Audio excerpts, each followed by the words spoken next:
අතිපූජනීය අති ගෞරවනීය මහා සංඝරත්නයන් අවසරයි. අදත් අපි බලාපොරොත්තු වන්නේ අපි තුලින් ධර්මයේ දකිමු කියන තේමාව යටතේ යම් ධර්ම කරුණක් සාකච්ඡා කරන්නයි. ඔබ අපි කවුරුත් දන්නවා අපි ගිහියෝ විදියට අපි සීලය තමයි නිත්‍ය සීලය තමයි පන්සිල්. මේ පන්සිල් කියන එක අපි හැමදාම පන්සිල් සමාදන් වෙනවා. අපේ ශාස්ත්‍රවරුන් වහන්සේලා ඒ වගේම අපි දෙනදා මොකක් හරි උත්සවයක් තියෙනකොට රැස්වීමක් පවත්වනකොට අපි පන්සිල් සමාදන් වෙනවා. ඒක තමයි අපේ නිත්‍ය සීලය. මේ පන්සිල් කියන එක ගත්තොත් මේ පන්සිල් ඇති වුණේ කොහොමද? අපි දන්නවා එදා ජම්බුද්දීපේ සිදුවත් කුමාරයා උපදින කලින් තිබුණ දෙයක් තමයි මේ පන්සිල් අටසිල් කියන එක. මොකද හේතුව සිදුවත් කුමාරයා මව් කුස පිළිසිඳ ගත්තු කාලේ දසමසක් තිස්සේ මහා මායා දේවිය විසින් අටසිල් රැක්කා. එදා යුගයේ මේ පන්සිල් පනවල තිබුණා. ඒ පනවල තිබුණේ සමාජ සම්මුතියක් විදියට. මේ පන්සිල් තිබීම නිසා එදා සමාජය තුල යහපත් වුණා. රණ්ඩු සරුවල් වීම අඩු වුණා, හොරකම් කිරීම අඩු වුණා, කාමයේ වර්ධා හැසිරීම අඩු වුණා. මේ විදියට සමාජය සාමකාමී වුණා මේ පන්සිල් රැකීම තුල. අපි බලමු වර්තමානයේ අපි පොඩි කාලේ දක්වා පන්සිල් සමාදන් වුණා. මේ පන්සිල් සමාදන් වීම තුල මොකද්ද වුනේ? මේ පන්සිල් වල තියෙන ධර්මතාවය කුමක්ද? මේ අපි කියනවා සතුන් මරණ වලකීමේ, හොරකම් කිරීම වලදී, කාමේ වරදවා හැසිරීමෙන් වලකීමේ, බොරු කීමෙන් වලකීමේ, සුරාවෙන් වලකීමේ කියලා අපි කියනවා. අපි හැමදාම මේක කියවලා අපි ඉතින් බොහොම අමාරුවෙන් අපේ හිත පාලනය කරලා කොහොම හරි මේක රකින්න ඕනේ කියලා අපි ගොඩාක් වෙහෙසක් දරනවා. නමුත් කැඩෙනව නිතරම කැඩීමක් ඇති වෙන බව අපට පේනවා. එහෙමනම් පින්වතුනි මේකේ මොකද්ද රහස? ඒතර බුදු පියාණන් වහන්සේ එදා දේශනා කළේ මොකද්ද? පන්සිල් අටසිල් නෑ. බුදු පියාණන් වහන්සේ දේශනා කළේ පටිච්ච සමුප්පාද ධර්මතාවය. ඉතින් බුදුන් මෙන්න මේ දේ දැක්කා. බුදුන් මෙන්න මේ පන්සිල් වලට එහා ගිය දෙයක් දේශනා කළා.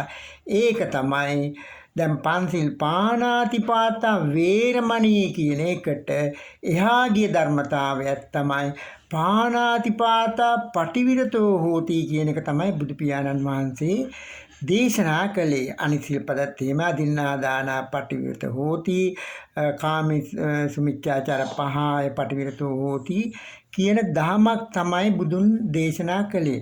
හොඳයි බලමු අපි පන්සිල් රකින්නේ ඇයි? ඇත්තම අපි පන්සිල් අපිට ඊටට කාවද්දල් තමයි පන්සිල් රැක්කොත් අපිට හොඳ සුවදායි ජීවිතයක් ලැබෙනවා. මේ කැඩුවොත් අපට නරක ප්‍රතිඵලයක් අත්වේ කියලා අපට දේශනා කළා තියෙනවා. හොඳයි බලමු මොකද්ද කියන එක අපි උදාහරණයෙන් ගමු බලන්න. අපි ගමු අපි ඔන්න කෑම කාලා නිද පොඩ හාන්සි වෙලා ඉන්නවා පුටුවක් උඩ. එහෙම ඉන්න වෙලාවේ මදුරුවෙක් ඇවිල්ලා කන්න අපේ අතට වහනවා. අපේ අතට වහනකොට මොකද්ද වෙන්නේ? දැන් උදේ අපි පන්සිල් සමාදන් වෙලා ඉන්නේ. දැන් අපිට පාණාතිපාතා වේරමණිත් රැක ගන්න ඕන. මොකද්ද වුනේ? අපට දුක වේදනාවක් ආවා. අපි එක දැක්කල වල දැන් ආයිමත් දුක වේදනාවක් ආවා. දුක වේදනාවක් ඇවිල්ලා ඒක නිකන් හිටියේ නෑ. ඒ දුක වේදනාව කියන එක මහා වේගයක් ආවේගයක් බවට පත් වෙලා වෛරයක් ක්‍රෝධයක් මහා තරහක් ඇති වුණා අර මధుරවත් එක්ක. මොකද එහෙමුනේ අපේ හිතේ තියෙනවා අපේ සංසාරේ ගෙනාපු ගතිපොදියක්. ඒක අපි ගතිපොදිය කියන එක කියන්නේ ඒ කාලේ ගිය ආත්මවල කරපු දේවල් කිව්වදාල් ඒවා උපාදානය කරගෙන අපි මේ ආත්මයට අම්ම කෙනෙක්ගේ ඔක්කන් තියෙන ඒකත් අරන් තමයි ඇවිල්ලා තියෙන්නේ. එතකොට මෙන්න මේ පාණාතිපාත දැන් එතකොට අපිට මොකද්ද වුනේ? මෙන්න මේ අපේ సంతානෙ තුළ පිරිලෝකයක් සහ අපිට ලෝකයක් කියන එක. මෙන්න මේ පිරිලෝකයේ තුල කියන අපි කැමති දේවල්. දැන් මේ මధుරවා වැහුව මොකද්ද අපේ පිරිලෝකයේ? අපේ ඊට කලින් අපි හදාගෙන තියෙන අපට මధుරුවෙක්වත් කිසිම සතෙක්වත් මැස්සෙක්වත් වහන්න බෑ, අපට හිරිහැර කරන්න බෑ කියලා ඉච්ඡා. ඉච්ඡා කියන්නේ කැමැත්තක්. ඒ කැමැත්ත නිකම්ම තියෙන්නේ ඉච්ඡයට පටිච්ච වෙලා පටිච්චට අපි ඉච්ඡවල තදින්ම ඉන්නවා. ඒක හිම වෙන්න ඕන. කවුරුවත් මැස්සෙන් මధుරෙක්වත් අපට වහන්න බෑ, අපට කරදර කරන්න බෑ. ඉච්ඡයට පටිච්ච වෙලා අභිච්ඡ වෙලා අභිච්ඡයට නිච්ච සුඛ අත්ත ලෝකයක් අපි හදාගෙන තියෙනවා. ඒක එහෙම වෙන්න ඕන. ඒක එහෙම වෙනව නම් අපට හොඳයි. ඒක නිත්‍යයි. කවුරු අතර ගහන්න බනින්න බෑ. අපි ඇඟට තුවාල කරන්න බෑ. මధుරෙක්වත් ඇවිල්ලා අනින්න බෑ කියලා අපේ ඔළුවේ හැදිලා තියෙනවා. අපි ඒක දකින්නේ නෑ. අපි දකින්නේ මොකෝ අපි කෘතඥ භාවයෙන් අපි ධම්ම දැනගෙන නෑනේ. ධම්ම දැනගත්තොත් තමයි ඒක දකින්නේ. ඒතකොට හිතේ ඕක තියෙනවා. අන්න එතකොට අර ඉච්ඡ අරක ක්‍රියාත්මක. එතකොට මధుරවා වහනවත් එක්කම නිත්‍ය සුඛ අත්ත ලෝකේ ක්‍රියාත්මක වෙනවා. ඔන්න ක්‍රියාත්මක වෙලා තමයි වේ තල්ලුවක් දෙක පටියක්. පටියක් ඒක පටියක්.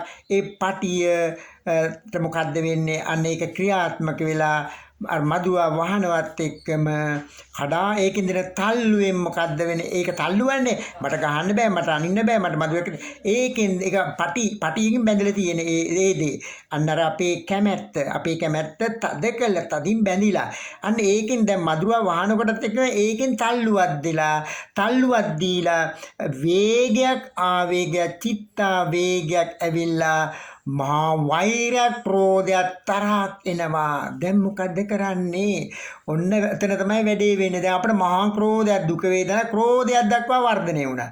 දැන් මොකෝ වෙන්නේ? අන්න අර ක්‍රෝධය නිසා අපට මහා තරහ නිසා වෛර මధుරවත් එක පුදුමාකාර තරහක් ඇති වෙනවා. ඒ තරහ ඇතිවීම සමගම මරලා දාන්න ඕනේ කියලා මහා වේගයක් ඇති වෙනවා.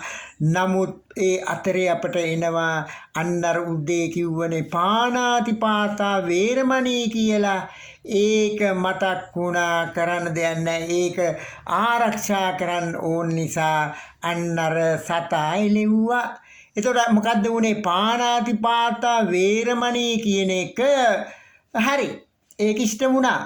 නමුත් ප්‍රශ්නේ තියෙන්නේ ඒක සම්පූර්ණයෙන්ම පාණාතිපාතා වේරමණී සික්ඛාපදං සමාදියාමි කියන සිල්පදේ රැකුණා.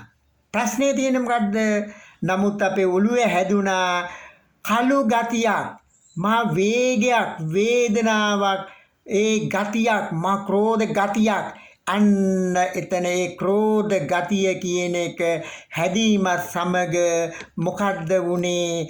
අපි අර ගති පොදියට එකතු වෙන ගති කියන්නේ අපේ සංසාරේ පුරාට තවත් ගතිය එකතු වුණා. එකතු වෙලා ඒක සංසාරට බද්ධ වුණා.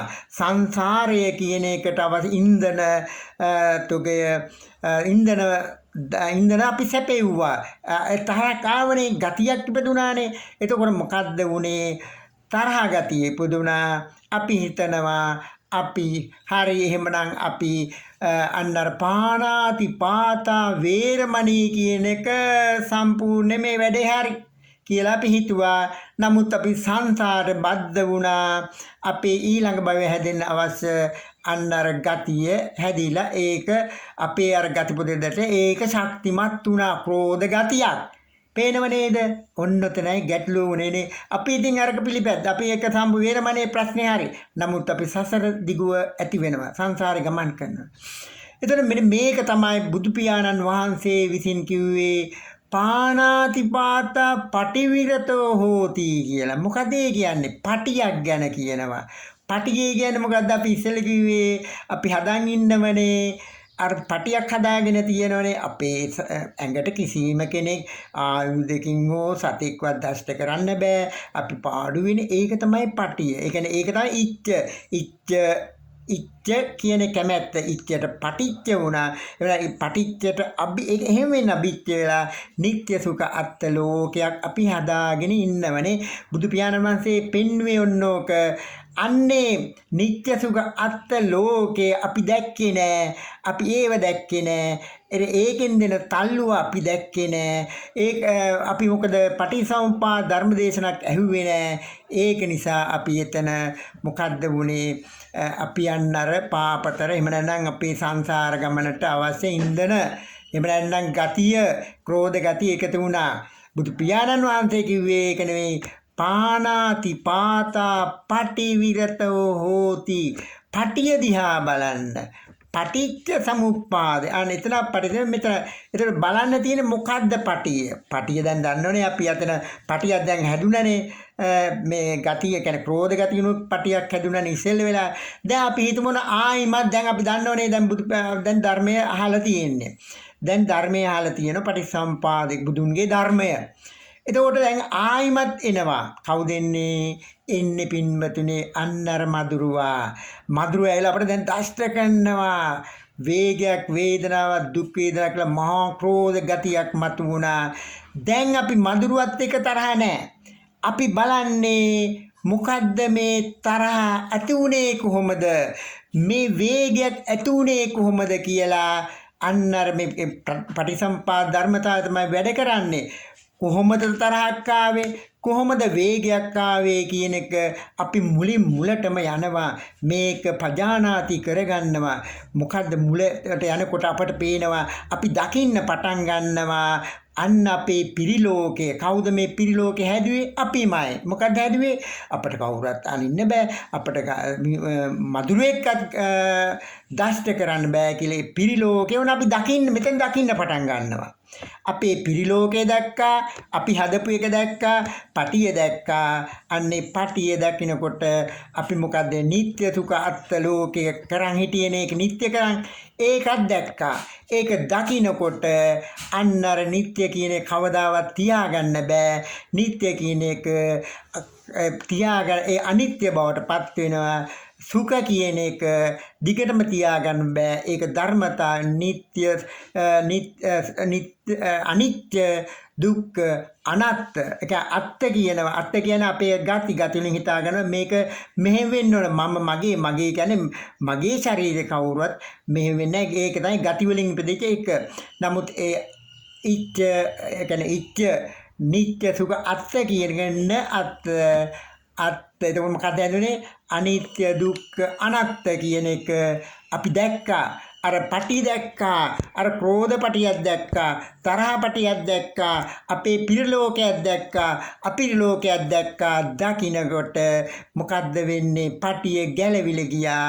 අන්න පටිය ගැලවීමත් සමගම අර ක්‍රෝධ ගතිය, වෛර ගතිය නැති වෙලා යනවා.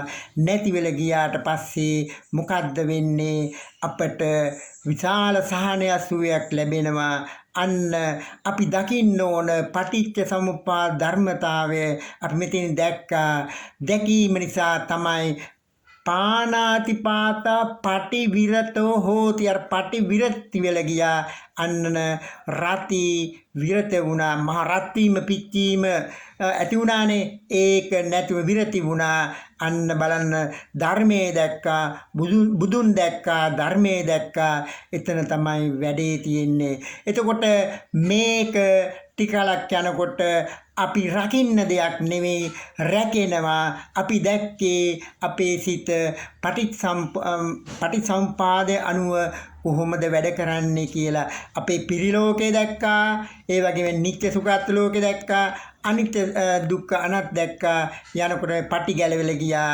අපට සංසාර ගමන නැවතුණා. සංසාර ගමනට එන ඉන්ධන නැවතුණා. අපට පුදුම සුවයක් ආවා. එහෙමනම් පන්සිල් කියන්නේ පාණාතිපාතා වේරමණී කියන එහා ගිය දෙයක් තමයි පාණාතිපාතා පටිවිරතෝ හෝති කියන එක. මෙතන වුණේ මොකද්ද? දැන් මෙතන වෙන්නේ මොකද්ද?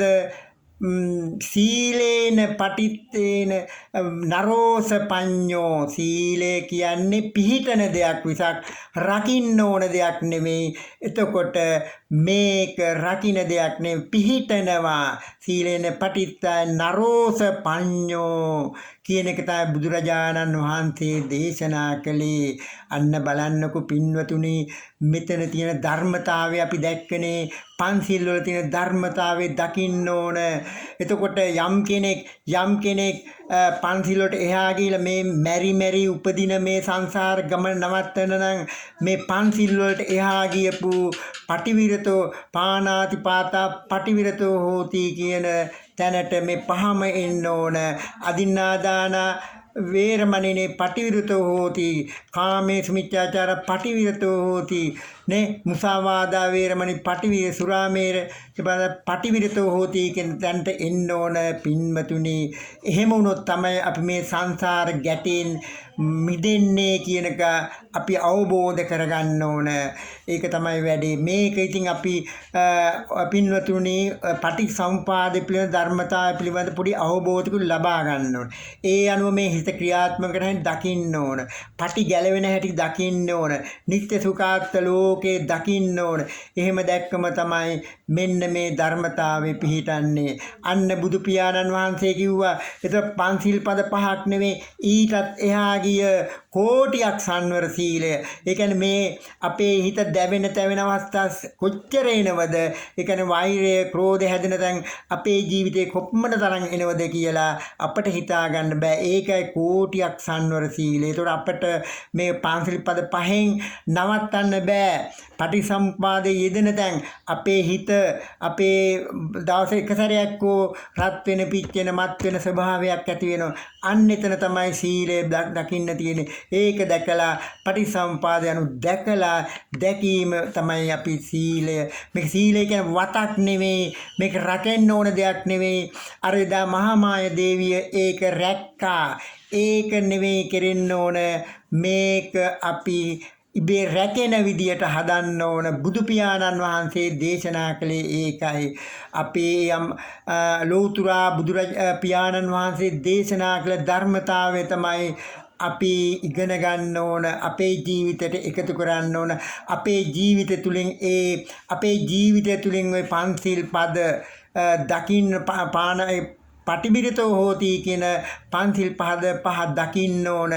දැක්කම තමයි පින්වතුනි අපේ මේ සසර ගමන කෙටි කරගෙන එහෙම නැත්නම් ධම්මානුධම්ම ප්‍රතිපදාවේ ගමන් කරලා අපි මේ දුකින් මිදීලා මේ සතර සතිපට්ඨාන දැකලා ඒක ක්‍රියාත්මක හැටි දැකලා අපට මේ සසර ගමනින් එතෙන් වෙන්න පුළුවන් වෙන්නේ එහෙමයි. මේ පටිච්චසමුප්පාද ධර්මතාවය දැකලා ඒක ක්‍රියාත්මක හැටි දැකලා එහෙනම් පින්වතුනි බලන්නකෝ මේ පහෙත් පටිසම්පාදේ ක්‍රියාත්මක වෙනවනම් අපි පිච්චෙන දැවෙන තැවෙන හැම මොහොතකදීම පටිසම්පාදය තමයි ක්‍රියාත්මක වෙන්නේ. බලන්නේ මදුරුවා අපේ දෂ්ට කරනකොට අපේ හිතට අර වේගයක් ආවේගයක් චිත්තාවේගයක් ඇවිල්ලා මහා වෛරයක් වේදනාවක් එනවයි කියන්නේ අපේ හිත ගිනි ගන්නවා. ගිනි ගන්න නිසා තමයි අපි ගැහුවේ රතා මැරුවේ. ඒක දැක්කේ නෑ. අපි මදුරුවත් එක්ක ක්‍රෝධුනේ ඇයි කියලා තමයි දකින්න ඕන. තරාවේ ඇයි කියලා තමයි දකින්න ඕන. ඒව දැකලා පිරිය ලෝකේ දැකලා නිත්‍ය සුඛාත්ත දැකලා අනිත්‍ය දුකනාත්මකීම තමයි වෙන්න ඕන කියන එක. ඕකම ඇති ඔය ටික ඕකම හොඳට තේරුම් ගත්තොත් අපි තුලින් ක්‍රියාත්මක වන ආකාරය ගන්න ඒ වගේ සිද්ධියකදී තමයි මේ ක්‍රියාත්මක වෙන්නේ. නිකම්ම නෙවෙයි. එක්ක අපට තදින්ම ආසා කරන කෑමක් එහෙම නැත්නම් හොඳ සින්දුවක් අපිට නැතුවම බැරි. අර ඒ හැම අවස්ථාවෙදිම වෙන්නේ අපිට නැතුවම බැරි කෙනෙක් අර ඒ අවස්ථාවේ හිත ගිනි ගන්නවා. මොකද වේගයක් ආවේගයක් චිත්තාවේගයක් ඇවිල්ලා පින්නතුනි අන්න බලන්න. ඒ අර්ථ සීලය කියන එක කෝටියක්. ඒ කියන්නේ අපේ හැම ජීවිතේ හැම තිස්සේ කියන්නේ මේ ආයත අපි දැන් නිකන් රූපයක් බැලුවම ඒක සාමාන්‍ය ඉන්ද්‍රිය ස්වරූපෙන්. නමුත් අපට නොබලම බැරි පුදුමාකාර විදිහේ රූපයක් නොබලම බෑ ආකර්ෂණව එතකොට අපේ හිත ගිනි ගන්න වේගයක් ආවේගයක් චිත්ත අන්න ඒ වගේ වෙලාවට තමයි පටිසම්පාදේ අනුව තමයි ඒ වේගයක් ආවේගයක් චිත්ත ආවේගයක් ඇවිල්ලා අපේ විඥාන ශක්තියක් එහෙම රාග ගතියක් ද්වේෂ ගතියක් මෝහ ඒව තමයි ගින්දර ගිනි ගන්නවා හිත අන්න ඒව දැකීම තුළින් එදිනදා ජීවිතය තුළ ඔබට ඒ භාවනාව ඒක තමයි බුද්ධ භාවනාව කිරීම තුළින් ඔබේ ජීවිතය මේ ජීවිතය තුලත් අපට විඳින්න පුළුවන් ජීවිතයක් ලැබෙනවා. අපි කරන්නේ විඳිනව නෙවෙයි විඳවනවා. මොකද ධර්මතාවය දන්නේ ධර්මතාවය දැකලා අපට විඳින්න හොඳ ජීවිතයක් මේ ආත්මය තුලදීම අද දවස තුලදීම ලබා ගන්න පුළුවන් මේ පටිසම්පාද ධර්මතාවය දැක්කොත් එහෙමනම් පින්වතුනි අපි තවදුරටත් මේ ගැන අපි කතා කරමු අනිත් පන්සිල් පද පහ ගැනත් අපි ඊළඟ දවසේ කතා කරමු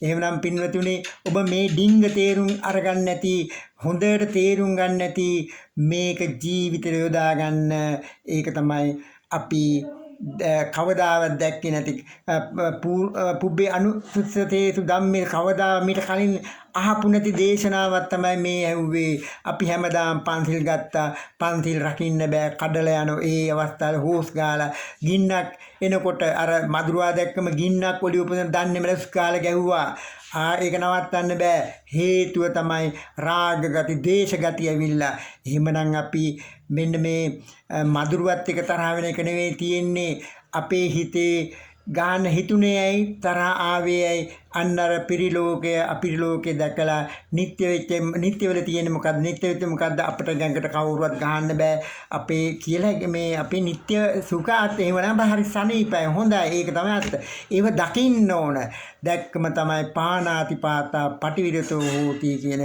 ධර්මතාවය අපිට තුල තියෙන්නේ ඒක පැය 24ේම මෙන්න මේ පන්සිල් අටසිල් කියන ඒවා ක්‍රියාත්මකයි පැයෙන් නෙවෙයි තවත් ජීවිතයට කැඩෙන්නේ ජීවිතේ කැඩෙන්නේ නැති දෙයක් තමයි පාණාතිපාතා බුදු පියාණන් වහන්සේ දේශනා කළේ ඒ මග ඒ ආර්ය මග අපි යන්න ඕන මේක තමයි අපි කවදාවත් කලින් ඇහුවේ නැති ධර්මයක් හොඳට තේරුම් ගන්න.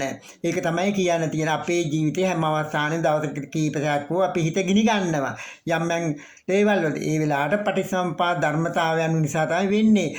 කිසි අපි බාහිරට ඇඟිලි දික් කරන්න අවශ්‍ය නැහැ. ඔක්කොම සිද්ධ වෙන්නේ අපේ సంతානයේ තුල වෙන නිත්‍ය සිත නිත්‍ය සුත අත්දකේ ලෝකයක් අපිම නිර්මාණය කරගත්තු නිසා තමයි කවුරු බැන්නක් ගැහුවත් මොන හරි දේ පෞල් ජීවිතය තුල හෝ සමාජීය ජීවිතවල අපිට තරහක් එන්නේ ඒ පිට බාහිර කෙනෙක් නිසා නෙවෙයි අපේ හදාගෙන තියෙනවා නිත්‍ය සුඛාත් ලෝකයක් ඒ අවස්ථාවන ඒ අවස්ථා මధుරට මෙහෙමයි එබැවින් සාමියා භාර්ය අතර එතන එන දරුවා අම්මලා අතර එතන තරහ එනකොට එබැවින් සීසුන් ගුරුවර අතර එහෙම සමාජෙට ගියාම තරහ එන අවස්ථා තියෙන ලෝභ එනෝ ඊර්ෂ්‍යා වෙන අවස්ථා තියෙන ඒ කියන්නේ ඊර්ෂ්‍යාව කියන්නේ ඉහළටම යනවා ඒක අපිට දරන්න බෑ ඔන්න ඔය වගේ තත්ත්වයක් තියෙන එහෙනම් බින්නදී මේ ධර්මතා හොඳින් තේරුම් ගන්න මම හිතන්නේ එහෙමනම් අපි අනිත් දවසෙත් අපි තවත් ධර්ම කරුණක් ගැන කතා කරමු එහෙමනම් මේක හොඳට තේරුම් අරගෙන මේ ආත්ම හොඳ